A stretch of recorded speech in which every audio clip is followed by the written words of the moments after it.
Hey, what's up, soul family? Thank you for coming back to hang out with me for another episode of Healing Holistically. I love you. Assalamu alaikum wa rahmatullahi wa barakatuh. I am Tiffney Khadijah. Welcome back to another wonderful episode of Healing Holistically on a healing journey with me.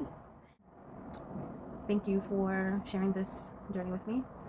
I just want to talk briefly about how messy the healing journey can be. It's not all glitz and glamour. It's not linear. It doesn't stop when you want it to. Sometimes the Most High keeps turning you and makes you wrestle with the most uncomfortable parts of yourself, because there were those nights when you begged to be healed. You cried out to have a new life, a new start. However, your mindset may not have been in alignment with where you saw yourself for the future. And in order to get you into alignment with what you desire, Allah sometimes polishes us through pain. Not sometimes, all the time. I'm certainly a believer that the more we grow into ourselves, I feel like the faster we see, as we mature, the faster we see the signs, and we can adjust accordingly. We can recognize those cues and be like, oh, aha, I've been here before. And that's when you know that you're on a mastery level of a test, right? The test can turn into a trial, or it can turn into a blessing, depending on the level of mastery that you're on. And so that's why this healing journey is not linear. It takes a while, and I have learned to use all of my beautiful gifts that Allah subhanahu wa ta'ala has given me over the years, curating a routine for myself that works. And so reading this book, The Mastery of Love, has certainly been a part of my journey lately, and I love this book. And we are journeying together, and I would love to share more of it with you. So please stick around. Assalamu alaikum wa rahmatullahi wa barakatuh, beautifuls. Thank you for sticking with me. This is going to be episode 5. We are reading from The Mastery of Love by Don Miguel Ruiz, an amazing book. We're continuing on with The Loss of Innocence, chapter 2, section 3. In our mind, we create that part of us that is always judging. The judge is judging everything we do, everything we don't do, everything we feel, everything we don't feel. We are judging ourselves all the time, and we are judging everyone else all the time, based on what we believe and based on the sense of justice and injustice. Of course, we find ourselves guilty and we need to be punished.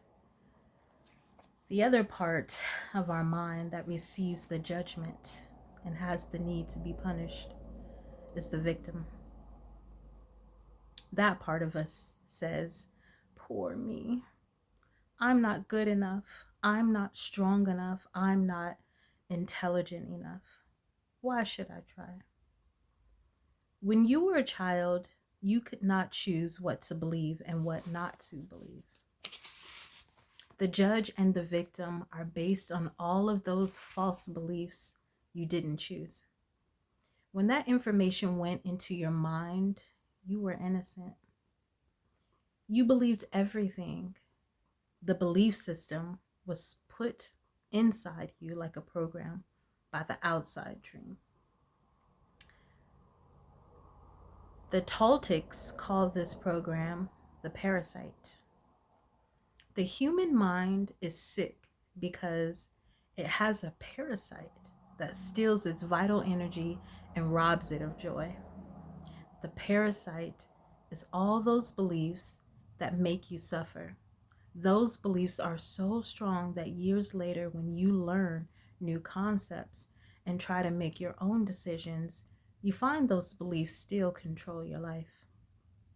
Sometimes the little child inside you comes out, the real you that stays at the age of 2 or 3 years old. You are living in the moment and having fun, but there is something pulling you back. Something inside feels unworthy of having too much fun. inner voice tells you that your happiness is too good to be true. It isn't right to be too happy. All the guilt, all the blame, all the emotional poison in your emotional body keeps pulling you back into a world of drama. The parasite spreads like a disease from our grandparents to our parents to ourselves, and then we give it to our children. We put all those programs inside our children the same way we train a dog.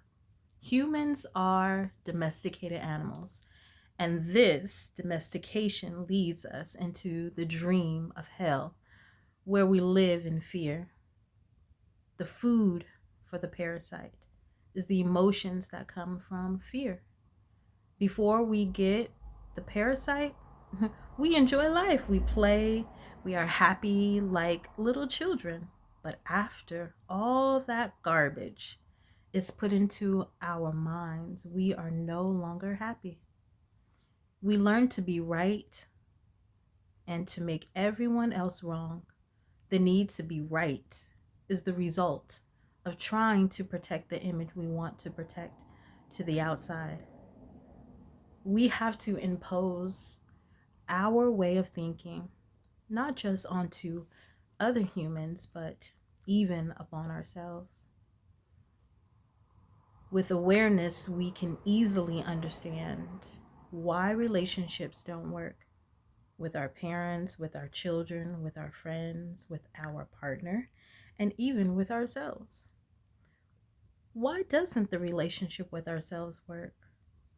Because we are wounded and we have all the emotional poison that we can hardly handle.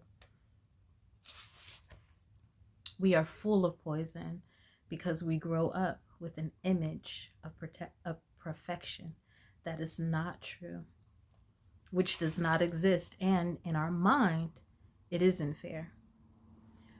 We have seen how we create that image of perfection to please other people, even though they create their own dream that has nothing to do with us.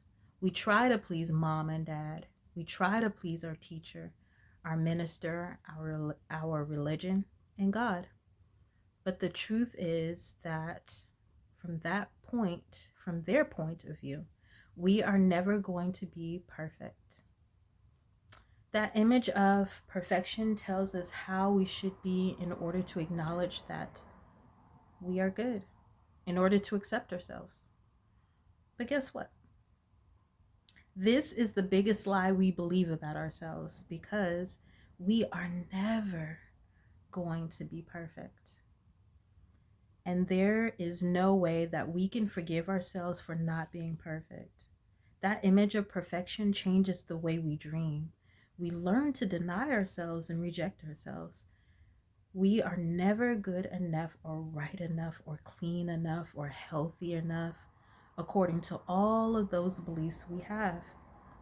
There is always something the judge can never accept or forgive. That is why we reject our own humanity. That is why we never deserve to be happy.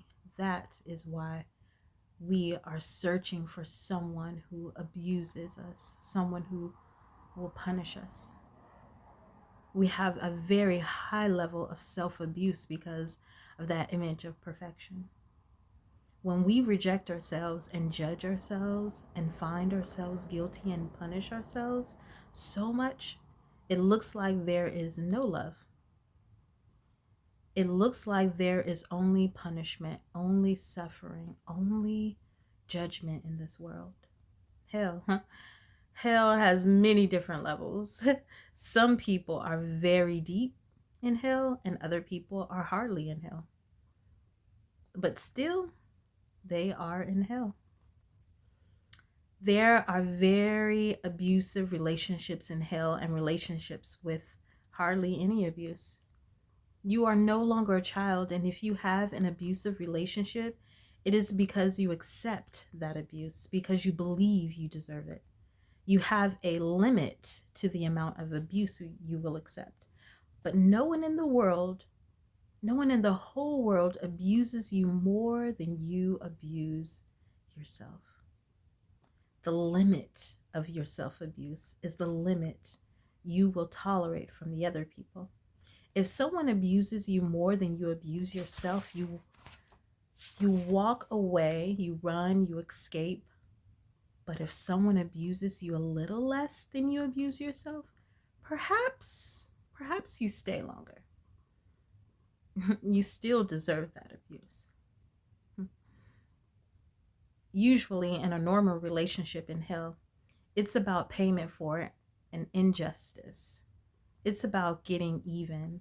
I abuse you the way you need to be abused, and you abuse me the way I need to be abused. We have a good equilibrium. It works. Of course, energy attracts the same kind of energy, the same vibration. If someone comes to you and says, "Oh, I am so abused," and you ask, "Well, why do you stay there?" He doesn't even know why. The truth is, he needs that abuse because that is the way he punishes himself. Life brings to you exactly what you need. There's perfect justice in hell. There's nothing to blame. We can even say that our suffering is a gift. If you just open your eyes and see what is around you, it's exactly what you need to clean your poison, to heal your wounds, to accept yourself, and to get out of hell. 9:33 on the timer, mashallah. That is pretty deep, y'all. And this is why we need to master self-love, to change the way that we think about ourselves, our inner self-talk, our inner dialogue to ourselves, love ourselves better. And that's why I'm taking much rest all the time, to love myself better. I'm going to pull some messages for us in part 2. We got this beautiful card, guidance. We get all of that beautiful, ethereal, feminine energy. As within, so without. Embodying the feminine, this light. In times of uncertainty, I ask God to guide me to the light in my being. I am directed to doors that will open inner freedom to me and step forward in trust. I release my fate to God, and my faith is renewed. I mean,